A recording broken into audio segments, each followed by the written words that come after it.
Kasus keracunan makan bergizi gratis terus berulang. Sejumlah daerah pun menetapkan status kejadian luar biasa.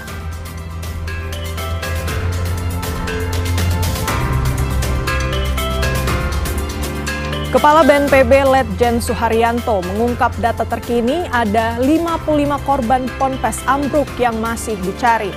Sementara jumlah korban meninggal 8 orang.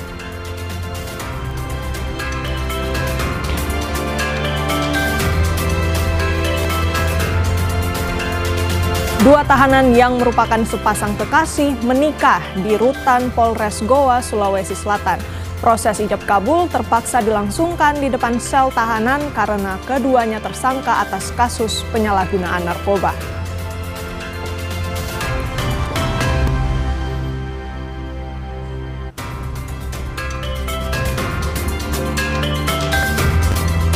Halo, apa kabar saudara? Selain 3 sorotan utama tadi, sejumlah informasi penting dari berbagai penjuru tanah air akan kami hadirkan untuk Anda selama 30 menit ke depan. Bersama saya, Renata Panggalo, kita jelang Indonesia Update selengkapnya.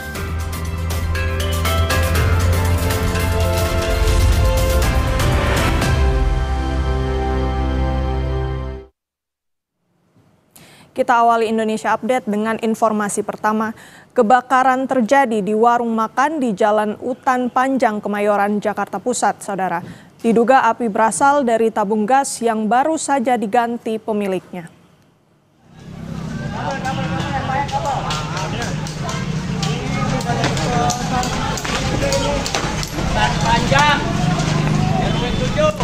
Api membesar dengan cepat dan menghanguskan seluruh bangunan warung. Petugas pemadam yang datang ke lokasi langsung memadamkan api agar api tidak merambat ke bangunan sekitarnya. Kebakaran terjadi saat tabung gas yang baru saja diganti pemilik warung makan mengeluarkan api dari selang regulator hingga api membesar. Sempat terdengar suara ledakan saat kebakaran terjadi.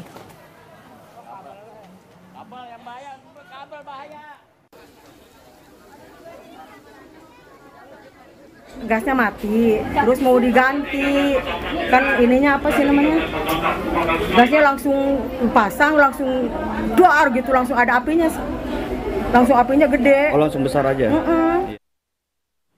Kasus keracunan makan bergizi gratis terus berulang. Sejumlah daerah pun menetapkan status kejadian luar biasa. Tak hanya menelusuri warga yang keracunan untuk segera diobati, kepala daerah juga menurunkan tim Satgas untuk investigasi dugaan penyebab keracunan ini.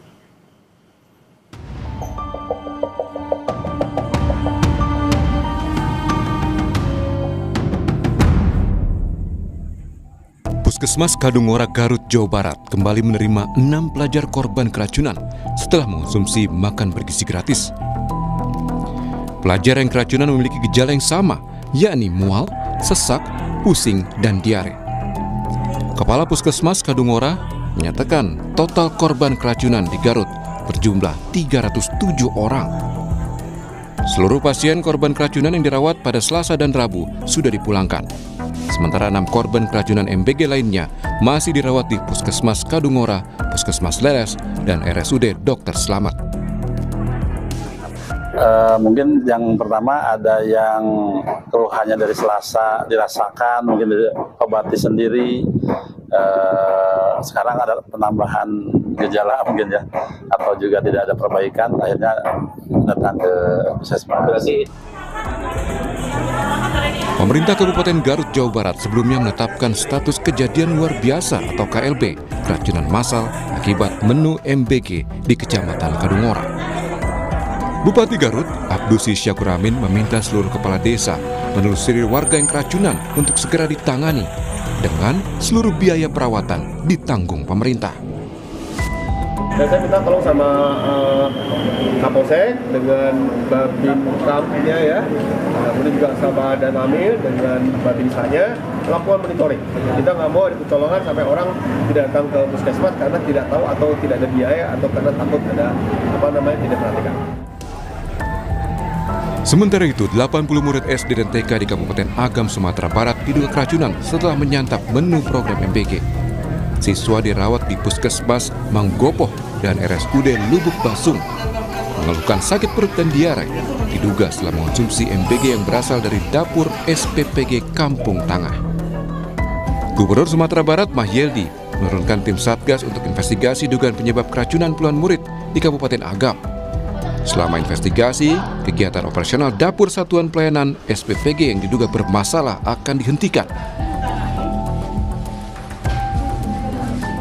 Alhamdulillah Pak Bupati Agam langsung menggerakkan satgasnya untuk melakukan tindakan-tindakan terhadap peristiwa yang terjadi di Kabupaten Agam di salah satu dapur. Dari informasi terakhir tadi ada di antara anak kita yang sudah pulang ke rumah dan salah satu ada belasan tadi yang masih dirawat. Per 30 September 2025, Badan Gizi Nasional mengungkap 6.457 orang terdampak keracunan MBG dari wilayah di Pulau Sumatera, Jawa, dan Indonesia Timur. Dengan jumlah 4.147 orang atau kasus terbanyak ditemukan di Pulau Jawa. Tim Liputan Kompas TV. Kementerian Kesehatan akan melakukan pengawasan terkait keracunan menu makan bergizi gratis atau MBG di sejumlah daerah. Nantinya Kemenkes akan mengupdate kasus ini seperti saat pandemi COVID-19. Rapat lanjutan koordinasi penanggulangan KLB keracunan makan bergizi gratis digelar Kamis 2 Oktober 2025 di Gedung Adiatma Kementerian Kesehatan Jakarta.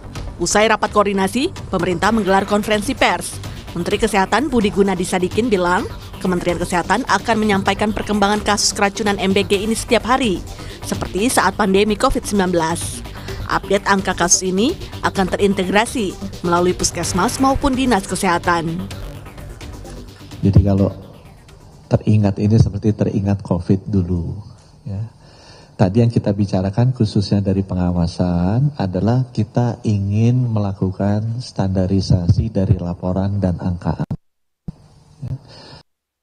Tadi sudah disetujui bahwa kita akan menggunakan angka sistem laporan yang sekarang sudah terjalin untuk keracunan pangan dari Puskesmas, Dinas Kesehatan, dan Kementerian Kesehatan. Angka-angka itu setiap hari ada, setiap minggu ada, dan nanti angkanya akan dikonsolidasikan bersama antara Kemenkes dan BGN. Menanggapi permintaan moratorium program makan bergizi gratis dari sejumlah pihak, menyusul marak kasus keracunan MBG di berbagai daerah, Kepala Badan Gizi Nasional, Dadan Hindayana, menegaskan Presiden Prabowo Subianto masih memerintahkan BGN melakukan percepatan program MBG. Dadan menyebut saat ini investigasi masih berjalan untuk menelusuri kasus keracunan. Perbaikan fasilitas terus dikebut untuk memastikan program tetap berlangsung seperti biasa.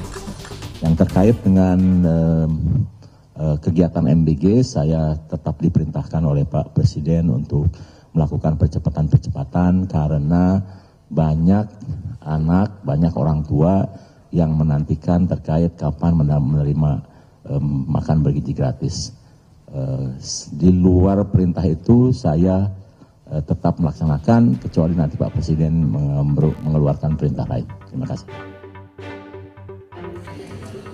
Sementara prihatin dengan KLB keracunan MBG, Ikatan Dokter Anak Indonesia menyampaikan surat terbuka untuk Badan Gizi Nasional. IDAI menyebut MBG sejatinya bertujuan mulia untuk meningkatkan status gizi dan kesehatan anak Indonesia. Namun kejadian keracunan ini terus berulang dalam jumlah ribuan, yang justru menimbulkan risiko serius bagi keselamatan anak. Selain itu, dalam surat tersebut, IDAI juga mencantumkan sejumlah poin yang penting dievaluasi oleh Badan Gizi Nasional. Salah satunya, perlu disiapkan prosedur mitigasi kasus keracunan yang melibatkan sejumlah pihak. Tim Liputan, Kompas TV. Jumlah korban kasus keracunan akibat program penyediaan makanan bergizi gratis terus bertambah. Ketua Umum Ikatan Dokter Anak Indonesia Dr. Piprim Basarah Yanwarso menyampaikan di program Sapa Siang, pemerintah harus mengevaluasi secara menyeluruh program MBG yang telah menimbulkan korban keracunan pada anak. Dan berikut cuplikannya.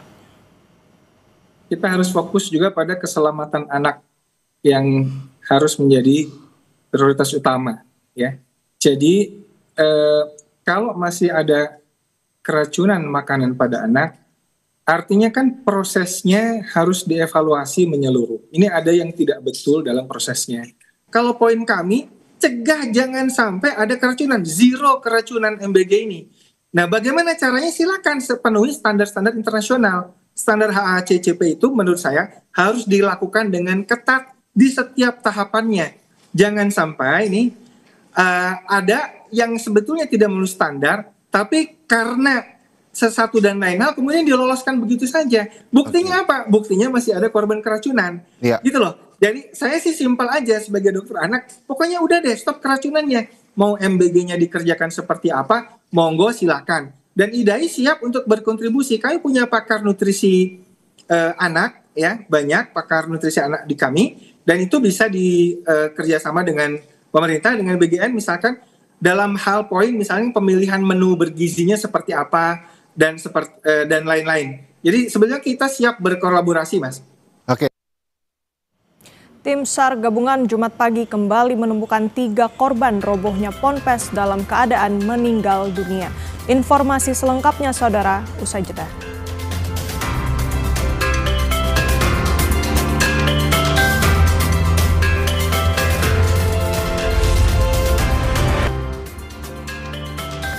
Terima kasih Anda masih menyaksikan Indonesia Update. Proses evakuasi dan pengangkatan puing runtuhan bangunan pondok pesantren Jumat pagi dilanjutkan dengan menggunakan ekskavator breaker setelah sebelumnya menggunakan crane. Alat berat ini difokuskan untuk memecah balokan beton besar yang ada di runtuhan. Setelah menggunakan crane sejak Kamis siang kemarin untuk mengangkat puing besar runtuhan, proses evakuasi tim SAR dilanjutkan dengan menggunakan ekskavator breaker sejak pukul 1 dini hari tadi untuk memecah belahan beton yang menghalangi akses evakuasi. Puluhan truk juga disiagakan untuk mengangkut puing runtuhan menjauhi TKP. Tim SAR gabungan Jumat pagi kembali menemukan 3 korban robohnya ponpes dalam keadaan meninggal dunia.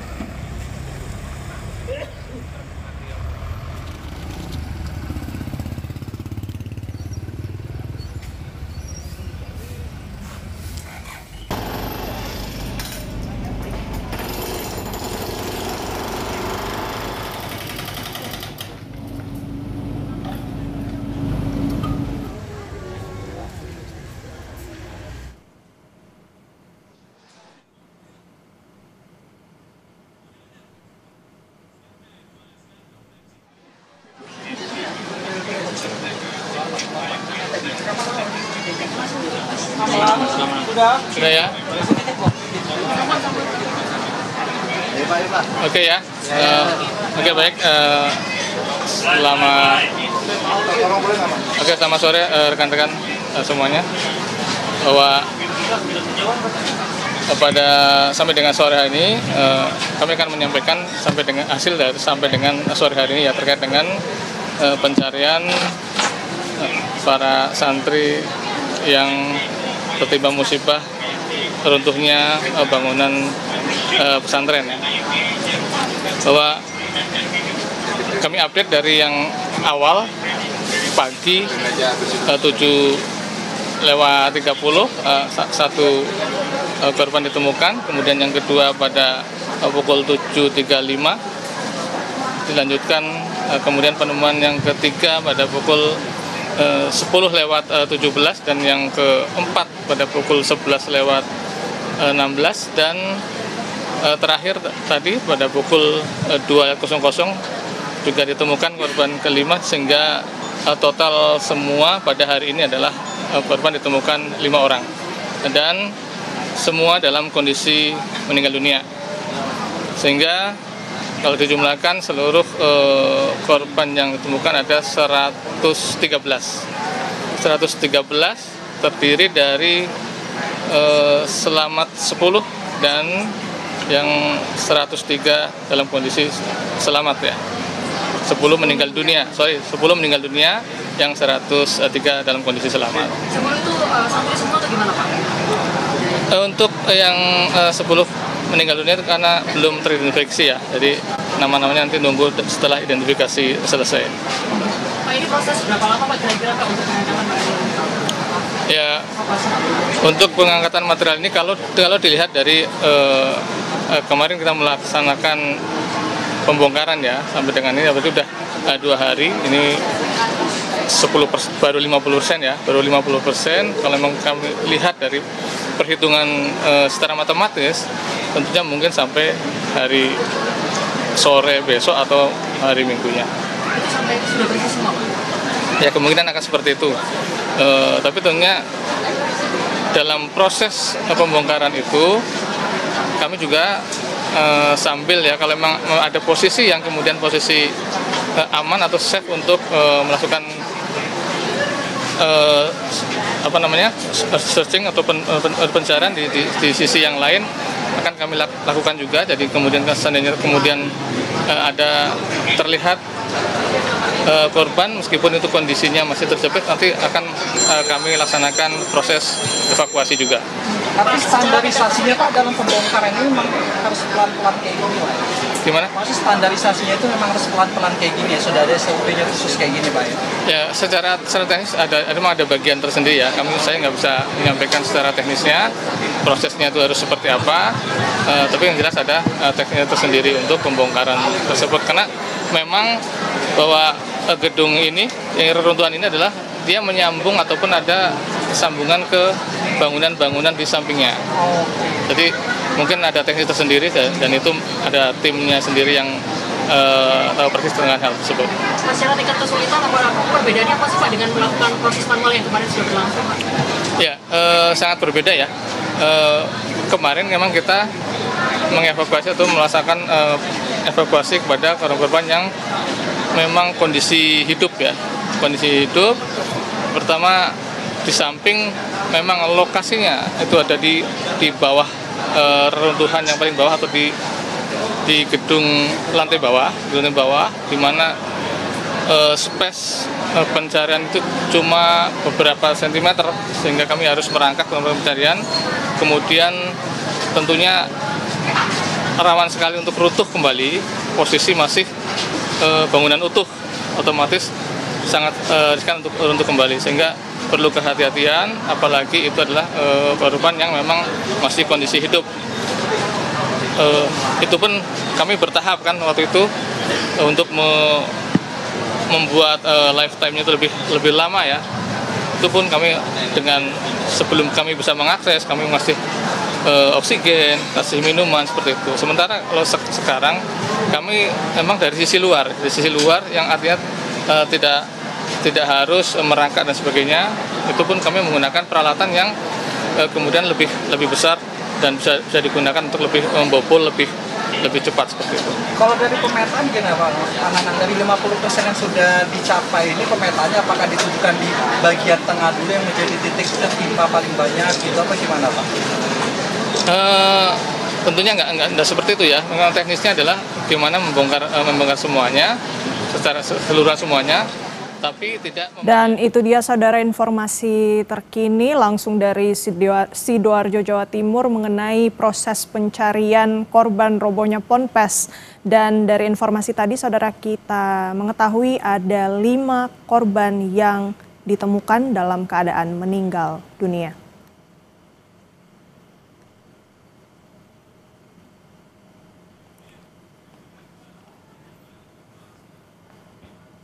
Informasi berikutnya saudara, usai jeda 2 tahanan yang merupakan sepasang kekasih menikah di rutan Polres Goa, Sulawesi Selatan.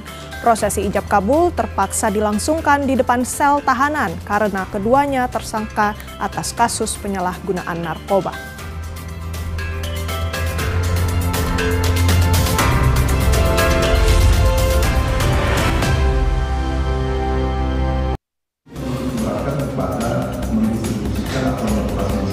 Terdakwa kasus pemerasan dan tindak pidana pencucian uang Nikita Mirzani kembali menarik perhatian dalam sidang yang digelar di Pengadilan Negeri Jakarta Selatan. Nikita Mirzani mengenakan batik karena sidang digelar bertepatan dengan Hari Batik Nasional. Dalam sidang kali ini, Nikita Mirzani menghadirkan ahli ITE Andi Widianto Humerson. Dalam persidangan, Nikita menanyakan penerapan pasal tindak pencemaran nama baik. Ahli ITE menyebut aturan ancaman dan pencemaran hanya berlaku pada subjek orang, bukan benda atau produk. Menurutnya, produk tidak memiliki nama baik yang bisa dicemarkan. Seorang supir truk di Blora, Jawa Tengah tewas terhimpit di kolong truk. Peristiwa naas itu terjadi saat korban sedang memperbaiki truk miliknya yang mengalami kerusakan. Proses evakuasi korban pun berjalan dramatis. Sekitar 1 jam, korban akhirnya berhasil dievakuasi setelah petugas mendongkrak truk dengan alat dongkrak. Jenazah korban selanjutnya dibawa ke rumah duka untuk disemayamkan. Puluhan siswa-siswi madrasah di Jember, Jawa Timur harus belajar di teras dan di musola setelah ruang kelas ambruk diguncang gempa Sumeneb, Madura. Kondisi bangunan masih terlihat porak-poranda, dinding ruang kelas ambruk dan juga atap serta genting berserakan di lantai. Meski merasa tidak nyaman belajar di teras dan musola, namun semangat siswa-siswi tetap ada untuk mengikuti pelajaran dari guru. Dari data BPBD Jember, hingga saat ini tercatat 3 sekolah dan 3 rumah warga rusak akibat gempa. Kita beralih ke informasi berikutnya, Saudara. 2 tahanan yang merupakan sepasang kekasih menikah di rutan Polres Goa, Sulawesi Selatan. Prosesi ijab kabul terpaksa dilangsungkan di depan ruang sel tahanan karena keduanya tersangka kasus penyalahgunaan narkoba. Prosesi ijab kabul disaksikan oleh orang tua kedua mempelai, Kapolres Goa, Kasat Tahti, dan Kasat Narkoba. Meski pernikahan dilakukan di dalam rutan, ijab kabul berlangsung khusyuk.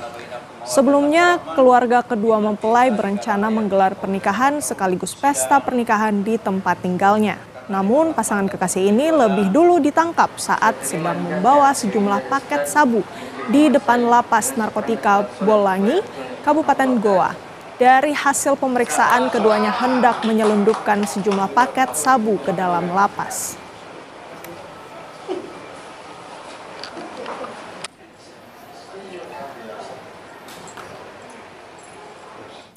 Demikian Indonesia Update, Saudara. Saya Renata Panggalo, pamit undur diri. Terima kasih. Sampai jumpa.